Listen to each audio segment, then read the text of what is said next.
బీసీలకు న్యాయం చేయడం కోసం ఈ రోజు ఒక ప్రత్యేకమైన కేబినెట్ పెట్టుకొని చర్చించాం. ఇందులో అధ్యక్ష 3 ప్రధానమైన విషయాల్ని ఈ రోజు నిర్ణయం చేశాం. చాలా ఉన్నాయి కానీ 3 ప్రధానంగా నిర్ణయాలు చేశాం. బీసీలకు గ్రామీణ స్థానిక సంస్థల్లో 34% రిజర్వేషన్లు చట్టంలో ఏముందో అది కల్పిస్తాం. అది మొదటి నిర్ణయం. పట్టణ స్థానిక సంస్థల్లో 33.33% రిజర్వేషన్లు కల్పిస్తాం.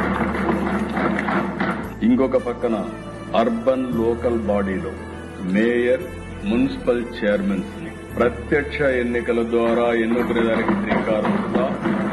ప్రత్యక్ష ఎన్నికల ద్వారా ఎన్నుకుంటారు. అయారాం గయారాంలు ఉండరు.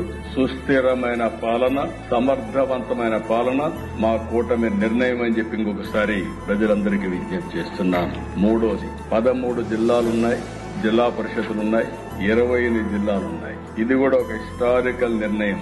రాబోయే ఎన్నికల్లో ఆంధ్రప్రదేశ్ లో 28 జిల్లా ప్రజా పరిషత్తులు వస్తున్నాయి.